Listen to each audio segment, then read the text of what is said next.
I know some of you are a little disappointed, but maybe we'll see the porn stunts gone wrong talk at Fast 22. All right, let's get serious. So today I want to talk about creativity. Specifically, we're going to start with two things, and each one of them is something that creative people fear. So what do you think that is? What do you think creative people fear? In my mind, the very first thing is that the best work has already been done. So if you're a painter, maybe you think about Michelangelo and the creation of Adam. Or if you're a musician, maybe you think about Queen and Bohemian Rhapsody. Or if you're a tech developer, maybe you think about Apple and the iPhone. Or if you're like me and you dream of writing your novel one day, you fear that you won't be as good as your favorite author. For me, it's the book Slaughterhouse-Five by Kurt Vonnegut. Because what happens when all the best stuff has already been done? I want to reintroduce you to somebody named Oscar Wilde, and he's known for a lot of different stuff.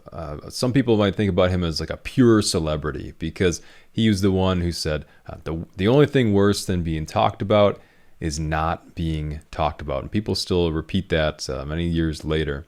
Or you think about him as a author or a playwright. He did the Portrait of Dorian Gray as his most favorite piece.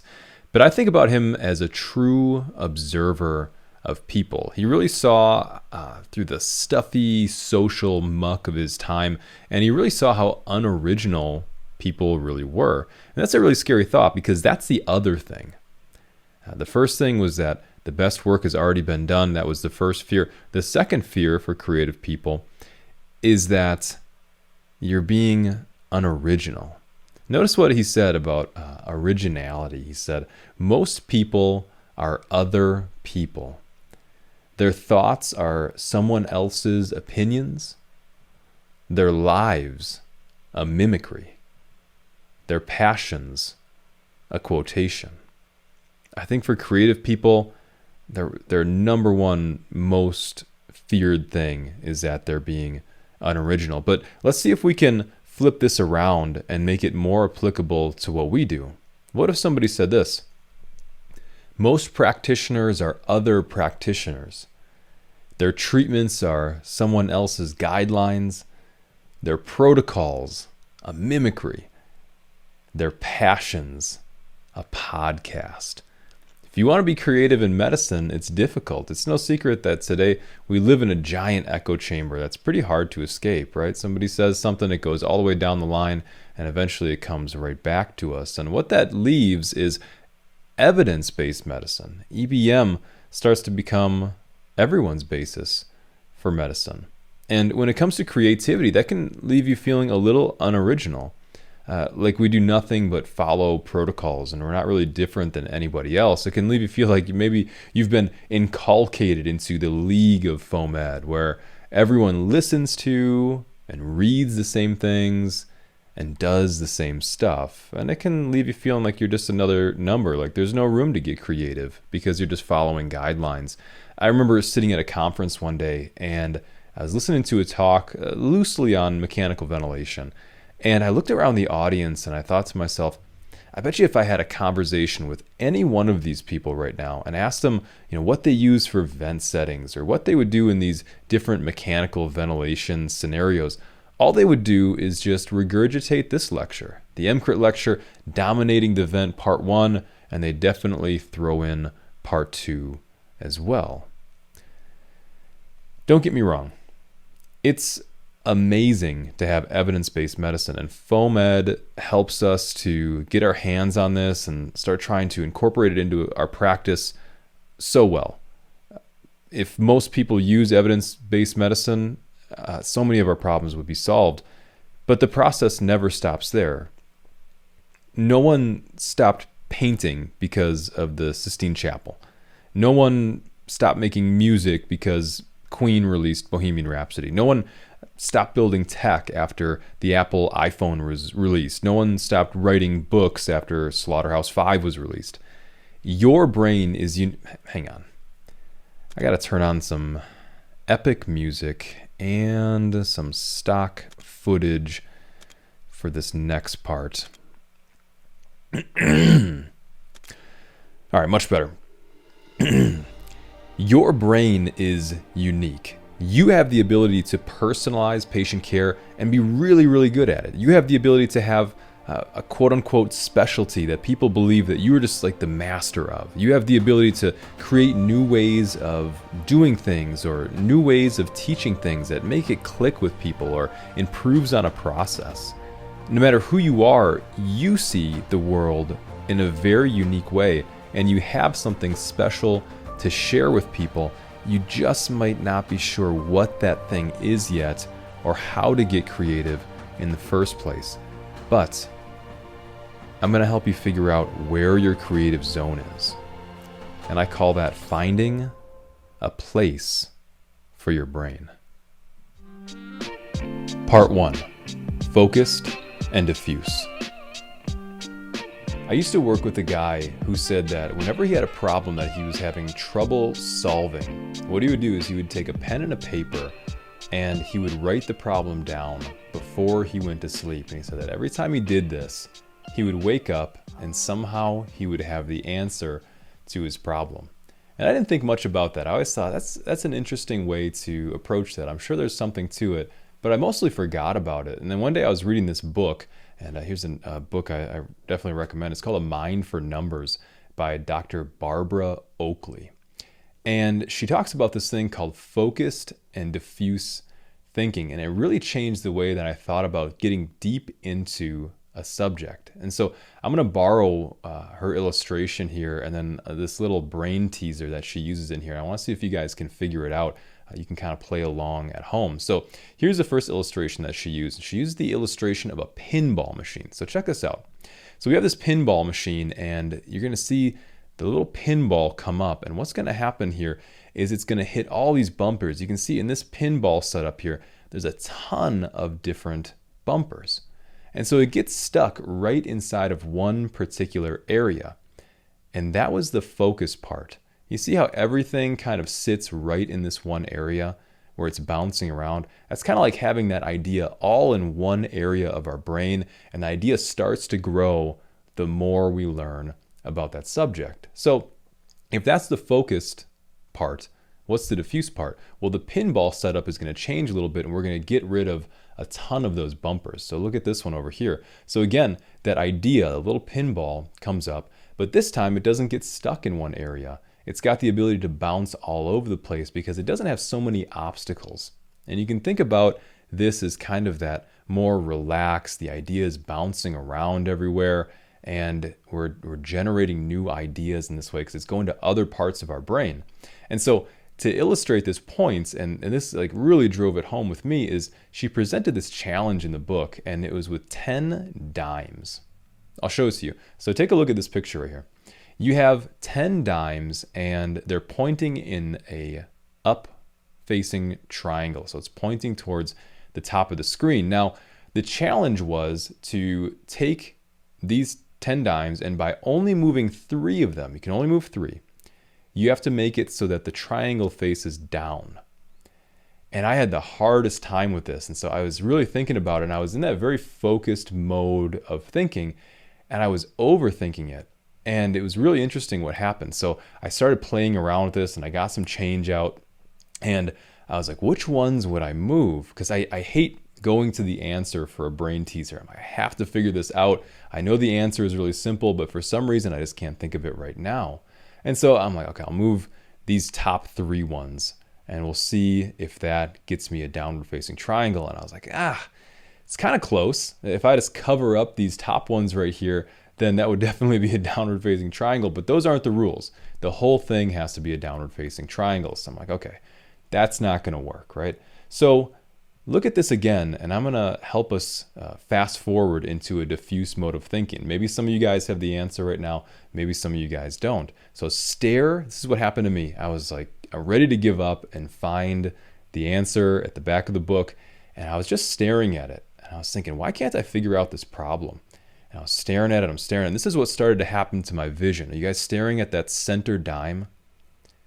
The ones on the corners, they started to almost go dark in my vision, and I saw that there was this shape that appeared in my brain once I stopped thinking so hard about it. And you can see that the shape is highlighted in blue here, a hexagon. And then I started to realize that you kind of have these triangles on each side, and then I started to think, well, I could just move those ones, right? And so if we go back to the problem here, if you just move the outer 3, you can get the triangle to point up, you can get the triangle to point down by only moving those 3. But as hard as I thought about it, I couldn't come up with the answer. It's almost like the logical part of my brain couldn't figure it out. It had to migrate somewhere else in my head in order to figure that out when I wasn't really trying to, right?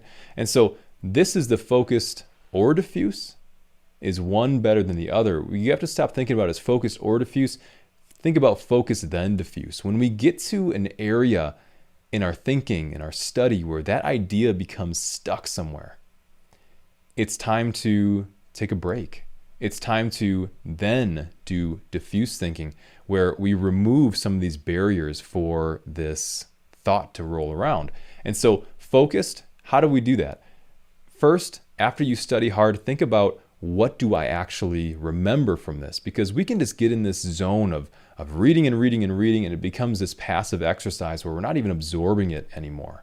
And so think about, what do I remember from what I just read, listened to, studied, did, whatever that process is. And then after that, what we do is we think, how can I explain it? I have these conversations in my brain all the time when I'm studying something or I'm building a talk or whatever, and trying to figure out a point. And I think to myself, how would I explain this to somebody? My brain just goes there, and I have this imaginary conversation of, with somebody who has no idea what this subject is. And I think, like, what would I say to them in order to get them to understand? That's the focus part of it.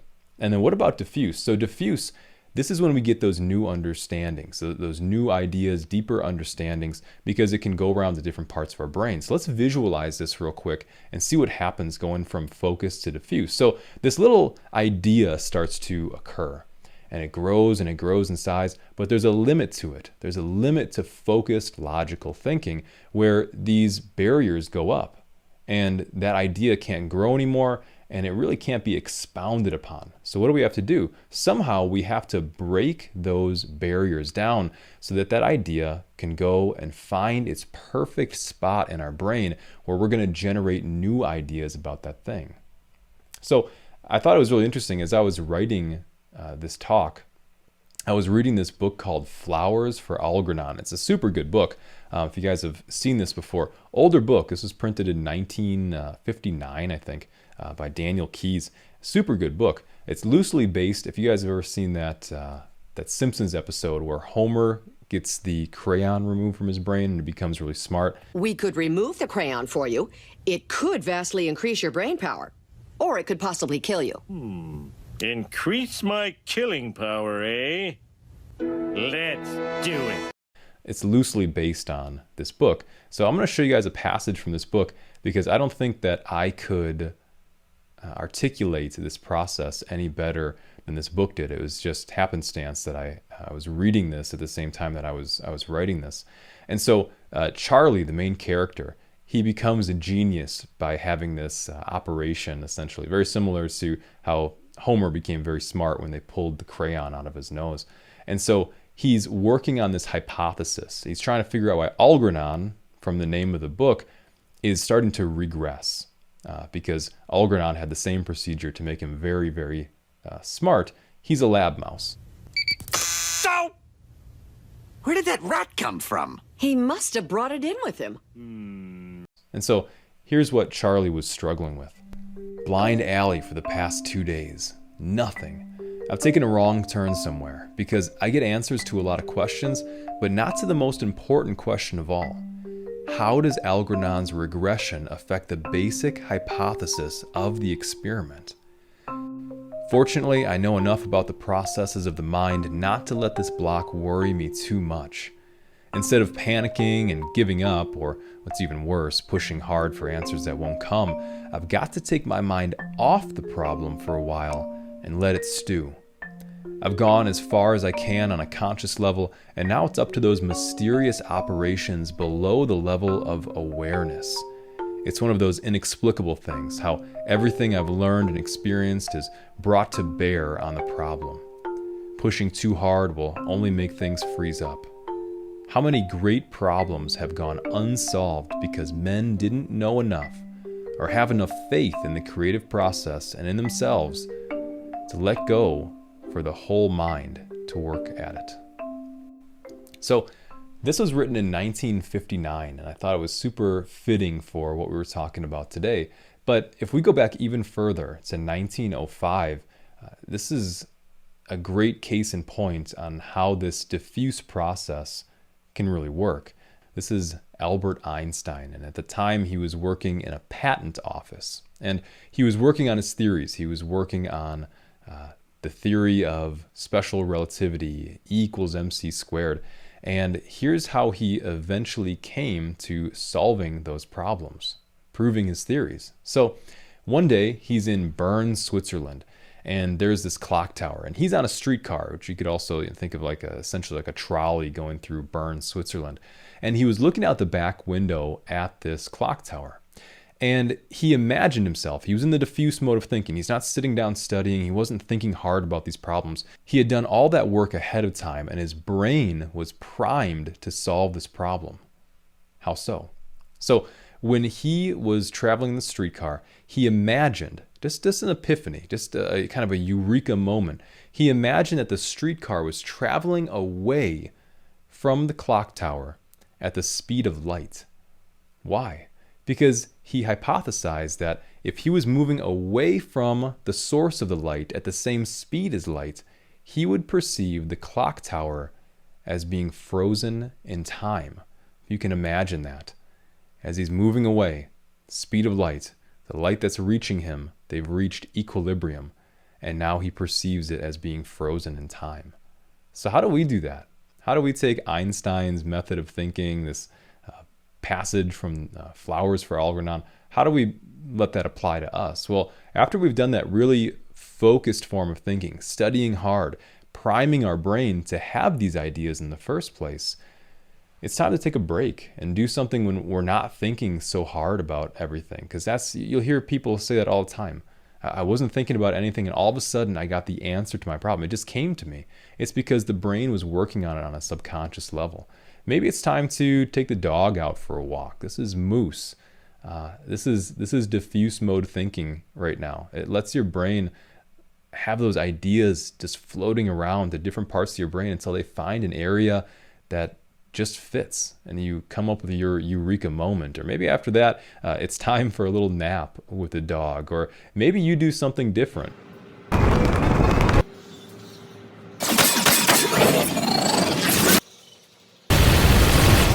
But just be mindful. Are you working on your goals more, or are you constantly giving yourself rewards for doing nothing? If you think about it almost like food, are we eating dessert for every single meal? Or is dessert this special thing that we do after we've eaten a bunch of healthy food? Think about your thoughts the same way. To earn that diffuse mode thinking, we've got to study hard on the front end so that we actually have some ideas to work with. Part 2, regulation.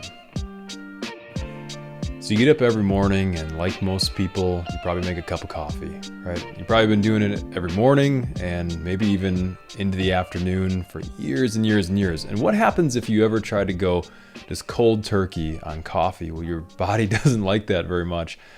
Nobody does, because we've been drinking this coffee and drinking this coffee, and our body becomes really reliant on that exogenous source of energy. And it doesn't, if we stop drinking coffee, the body's not very adept at making that energy for itself. And so we kind of go into these withdrawals and we feel like garbage.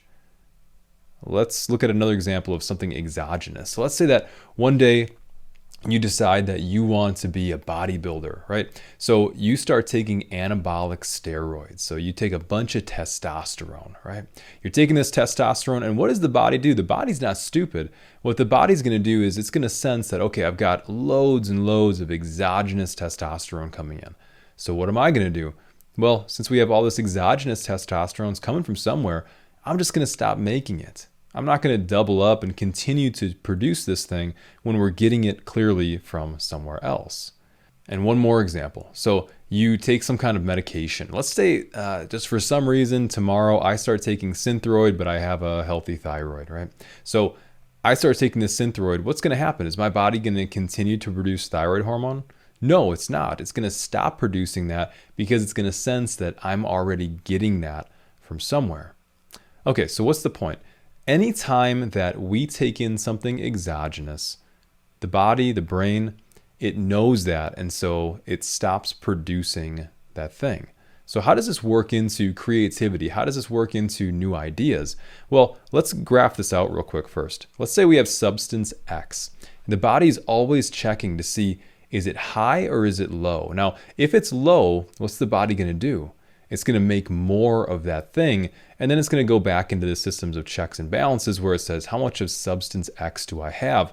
And if it ends up being high, what's the body going to do? Like the instance of the energy from the caffeine, or the synthetic thyroid hormone, or the testosterone, it's going to halt production of that thing until it goes back and it checks for more, right? So when we think about creativity, new ideas, things like that, and we have this brain right here, and it's checking high or low. When might our brain halt production of new ideas? Well, if it's already full of new ideas from various places, if you spend a lot of time on here, and I'm not one of these people who's like, delete your social media. I think there's totally a place for it. But how much time do we spend on it, and how much of those ideas are we absorbing? How much of it is kind of just clouding our mind to the point where we're taking in so much the body doesn't feel like it needs to produce anything more? So we have these original ideas. Let's graph this out. It's going to check high or low. Low is on the left. So what's it going to do? It's going to make more, right? And then we come back to that system of regulation, checks and balances. If it's high, what's the body going to do? It's going to say, I'm already getting a ton of this stuff. I'm going to go ahead and halt production. And this can happen really easily because we all know that social media is super addicting, right? And so the brain can get stuck in this cycle over here where we're just consuming and consuming and consuming, and we just never really have this need to produce anything of our own because we're taking in so much. So the brain has this choice. Is it going to go to the left or is it going to go to the right? Is it going to go towards the hard stuff on the left or the easy stuff on the right? It's a tough choice for the brain to make if we're really attuned to this stuff over here on the right, because over on the left, this stuff is active. The right is passive. The left for the brain is dangerous. The right for the brain is very safe. The left might even be a little bit painful for the brain. On the other side, the right is very comfortable. It's passive, safe, comfortable over in this area if we spend too much time there. So I would like to present a challenge. Here's what I want you to try. Find something that you're interested in. Don't find something where you're like, I don't really have an interest in this too much. Find something that you find fascinating and really get deep into it. Study it, take notes, be really absorbed in it. And I just want you to be conscious of one thing. How long until your brain starts to try to pull you away from that into one of these passive activities? I'll show you what I mean, and I'm going to present these distractors in no particular order. So we have all these ones down in the bottom. How long does it take just until you feel the pull? 10 minutes, 20 minutes? Is it somewhere in this half an hour range? Can you make it somewhere between a half an hour and an hour? Or maybe you can go an hour or more before you get distracted by one of these things. If you can't make it, even 10, 20, 30 minutes of that focused thinking, you got to really think, these things are really good at pulling at our pleasure center in our head. And so is our dopamine a little bit out of whack, where we constantly need to be picking up the phone, constantly need to be looking at social media to the point where we can't come up with any new original ideas ourselves? Could it be one of the reasons why we don't feel very creative during a certain time? Because the body doesn't feel the need to produce these new ideas. You've got plenty of them right here. It's cycling. Like I said, I'm not one of these people who's like, oh, delete all your social media. I certainly don't. But it's got to be put in its proper place, right? I think about it almost like a workout program. Any good personal trainer is going to have you on a very set regimen to figure out how can you get stronger. And so if we think about the brain a little bit like a muscle, let's go with traditional strength here first. So we have energy expended, and then we have strength on the top. So what's going to happen is your personal trainer is going to tell you go hard, and then we go a little bit light, and we kind of continue this trend over the course of weeks. We don't take this linear, straight up, drive and energy expended. You got to be careful. And then you reach a precipice here. And then you take this thing called a deload week. And a deload week is when you barely do any work. You might take the entire week off of working out. And what this allows the strength to do is to rebound.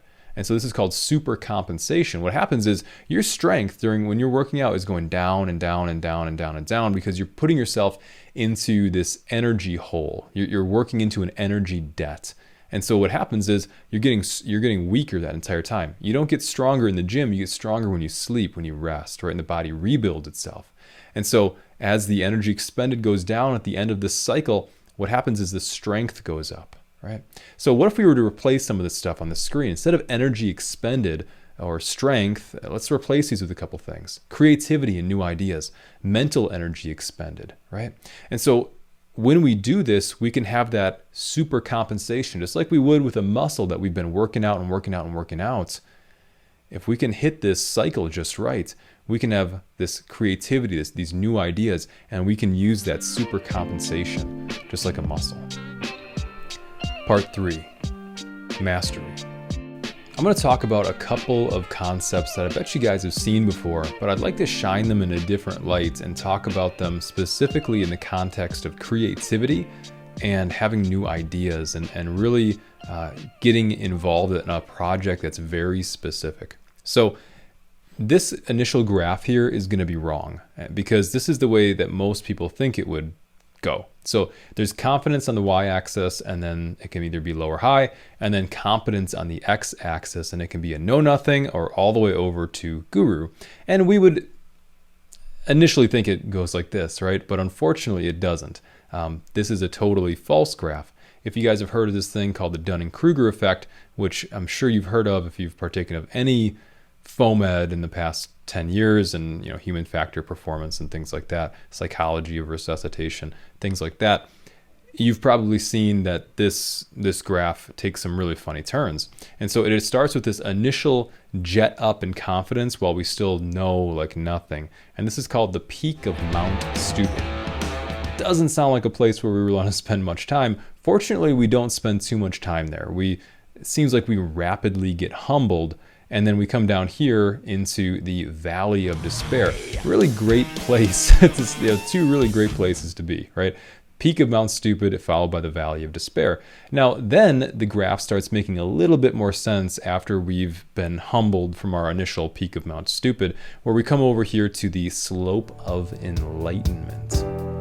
So then it continues to make more sense as we go up to the top right. And if we can get all the way over here to the top right, which very few people make it to, it's the plateau of sustainability. Now, how I would like to change this and talk about kind of our careers and our aspirations as far as creativity and creating things goes, I want to add this thing called the 10,000 hour rule to the bottom of it. And a lot of experts agree that this is legitimate. If you spend 10,000 hours of deliberate practice and study on something, you're essentially what people would call an expert or a guru or whatever. But it takes a lot of time to master a subject like that. But after those 10,000 hours, supposedly you are a master of that subject. That's a lot of time. So and I feel like this is pretty accurate. I'll show you guys why in a second. Think about this. If you're in medicine for 5 years, what if I study 1 hour every single day? 1 hour every single day. Where do you think you'd end up? maybe not as far as you would think. So you'd end up right about here. Now, if you add in a little bit of schooling, a little bit of extra classes, a little bit of calls that you learn from, because this doesn't include like the 24/48 that you work, like just hours worked. Exposure does not equal experience. And so this is like gaining actual experience, actually studying, deliberate practice, and things like that. So you end up probably right here in the Valley of Despair after about probably 5 years of being like that. Now, I said we get back to that career length thing. That's what I'm talking about. The average EMS career length is about 5 years. And so I think that this correlates pretty well, because I bet you a lot of people decide to leave right after they leave the peak of Mount Stupid, and then they feel like things are never going to look up. But little do they know, that's right when the slope of enlightenment happens, and then way later on, that plateau of sustainability. Tyler talked about that in one of his keynotes as well, that this is usually when people start leaving the field, trying to do other things. But the bad part about that is you start all the way back over at the bottom left. And so when you decide to go do something else and you go chasing this other idea, you go right back up to the peak of Mount Stupid because you're resetting things. But you've already put in all this time to this thing, and you could be hitting that gradual slope up to where you keep getting better and better and better. But people think it's this valley of despair is never going to end, right? So what if I was in medicine for 10 years? What if I studied 2 hours every single day? Well, that's a lot of time studying, but you would be well on your way to this plateau of sustainability. But you might be thinking, that sounds really boring, right? If you were to graph that out on your week and try to fit in not just 1, but 2 hours of, essentially hitting the books in some way, that doesn't seem sustainable. Unless you're a real reader and you're just a knowledge purist where you just love to know things for the sake of knowing things, it's going to be pretty difficult. And you might think that you'd run out of things to learn, but I guarantee you that you never will. But it's much easier, and you could even have a week that's structured something like this if you had specific goals in mind. So you got different colors on here. Imagine that the blue is writing classes, right? So maybe in an hour in the morning, an hour in the evening, you focus on writing classes. And then maybe that purple stuff is actually teaching and talking to students and answering questions if you got yourself involved in some kind of teaching role.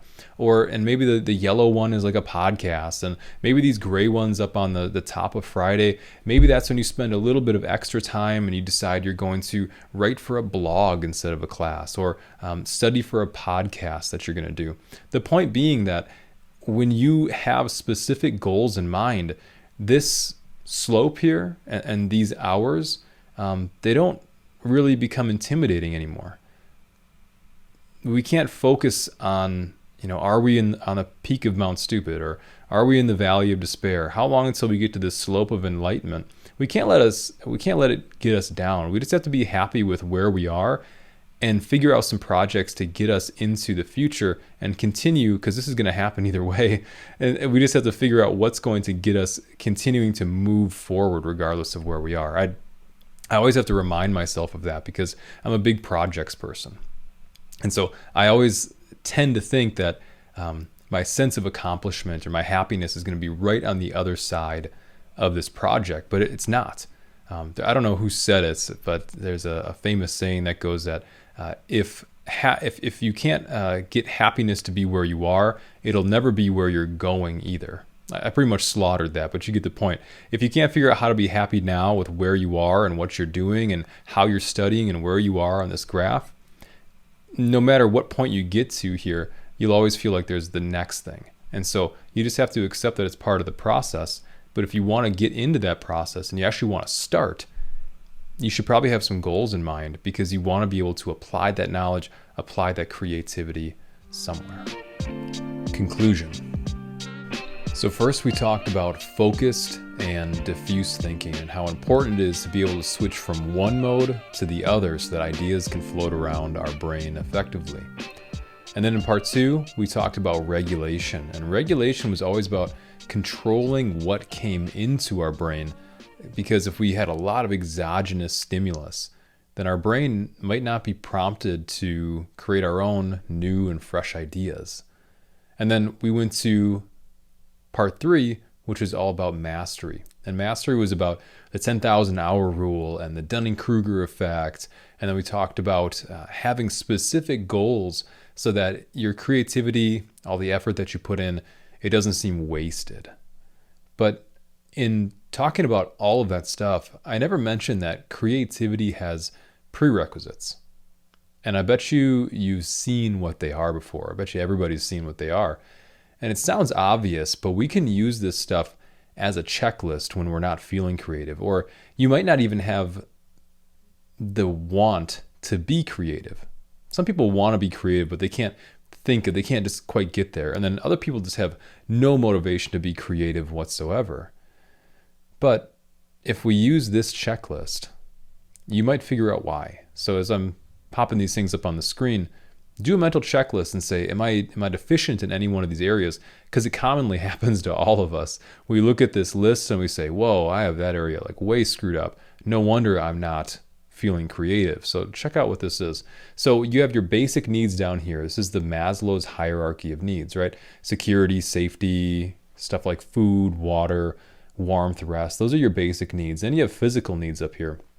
Intimate relationships, friends, prestige, feelings of accomplishment. You need those things. And then self-fulfilling needs up on top, achieving our full potential, creating, the want to create, because it's the hierarchy of needs, right? Things that we need. And if you're deficient in one of these areas, everything above it goes to crap. So let's go down, way bottom of the pyramid here. And let's say that your rest is not on point. Once that bottom rung is done, that's going to affect everything above it. And so there's a lot of people out there who think, I'm just not creative, or they might say, I don't want to be one of those creative people. But Maslow would disagree. I don't believe that there are people out there who are not creative. And I also don't really believe the people who say that they don't want to be creative. I want to share one final illustration with you here today, and it's of a plant. So a plant is heavily influenced by its environment. It's either going to let the plant flourish or it's going to die. So what are some of these external factors? How can the environment affect this plant? So consider a few things here. The condition of the soil, the amount of sun, the amount of water that it gets, the caregivers, the temperature outside, the proximity of other plants, and then maybe even you could go as far as to say maybe there's animals coming in and they're eating this plant at night. Gardeners run into that frequently. So there's all of these external factors. The plant wants to grow. It's designed to grow. That's its purpose in life. But it's the things influencing it that may not let it grow. And so you can think about your creativity as that little plant. But we'd have to change the factors of the environment, right? So if we were to change these factors to things that would influence creativity, what would they be? Part of our environment, what would they be? Maybe the culture at your job. Maybe the amount of healthy recreation that you're getting. The amount of study that you're doing. Your friends. Who are your mentors? Do you have any? What is your personal care like? And what's your proximity to losers? And then instead of animals, let's change that one to haters that try to come in and trample and eat up your creativity. So when you think about, I'm not feeling creative, or I don't want to be a creative person, could it possibly be one of these environmental factors that's actually stunting the growth of that creativity? So don't say that you're not a creative person. Saying you're not a creative person is like blaming a plant for not growing, or saying that a plant won't grow. A plant will grow in the right environment, and your creativity will also grow given the right environment and care. So thank you very much for listening to me talk about creativity today. I really appreciate your time, and I hope you enjoy the rest of the conference. Take care.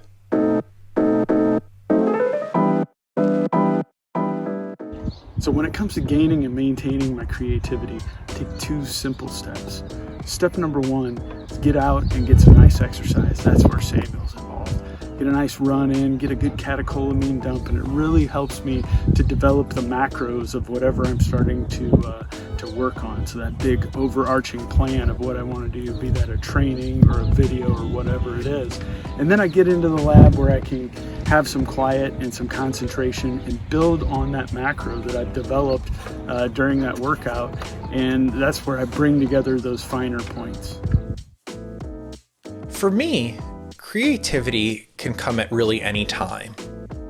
But the thing I think is most important is to have a place where you're comfortable with working, where you can lay out different ideas and be fluid with whatever you're working on, whether it's on your computer or spreading out with a notebook and making all different types of ideas. It's important to be comfortable in the place that you're working. So I'm definitely more creative in the morning, but I can't just wake up, sit down, have a cup of coffee and say, okay, I got to be creative right now. It just doesn't happen like that. And I will get angry with myself if I expect me to come up with some crazy intro for a talk or some really cool illustration for a blog I'm writing. It's more about creating opportunities for you to be creative, but not demanding you to be creative during those opportunities, if that makes sense. So I will allow myself spaces throughout the week where I can just chill. I can grab a sketchbook. I can maybe start to write something that I may never do anything with. That is what really helps me, is allowing space for creativity, but not getting mad if it doesn't happen. For me, creativity usually starts with a note. I keep a running note on my phone that when a topic comes up, or I see an interesting patient, or I come across an interesting clinical lesson, have a good conversation with somebody else, usually jot down a quick note about what it was about, sometimes a catchy title for something I can do with it. And then when I'm in the right mindset is when I go back, I reapproach it, I kind of dive into it some more, and then translate it into something creative. I get in a flow state when I try to get comfortable being in the uncomfortable. And two specific examples of that are fear is one. So for me as a clinician, I fear the day that I see a patient that I have no idea what's going on with them, whether it's a disease process that I may have heard of, but I have no idea how that disease process works. That's a day that I fear the most and motivates me to kind of learn a little bit more and get into that creative and flow state to learn about it. And the second one is kind of thinking outside the box, challenging professional norms within our industry and kind of thinking outside the box in terms of why have we always done it this way, and could there be another way to kind of push the boundary and, like I said, kind of think outside the box. So hope that helps. Sam, I am such an asshole. I am so sorry that I have not sent you this like you asked me to do maybe over a week ago. But anyway, my creative process, this is what I do. Usually when I'm asked to do a new project or I'm working on something new that I'm excited about, I'll first go work out so that I can clear my head and get oxygen to my brain, which I kind of feel like helps. After I work out, I will find a place in my house that I don't have any distractions and then I can work. I'll set aside a certain amount of time that I'm going to work on whatever project it is, so I don't have to worry about anything else during that time. And then I'll brainstorm and I'll just write a bunch of lists of things that will help me with that project. And sometimes I'll pull out a bunch of different resources. I'm a very visual person, so I'll have like books everywhere and I'll have a couple web pages up. And usually I like to see pictures, so I'll have like anatomy guides, med school books, books from residency, books from stuff that I study now, and then I'll even pull out some journal articles too, so that I have all the information in front of me, and then I can put it together and create whatever I'm going to create.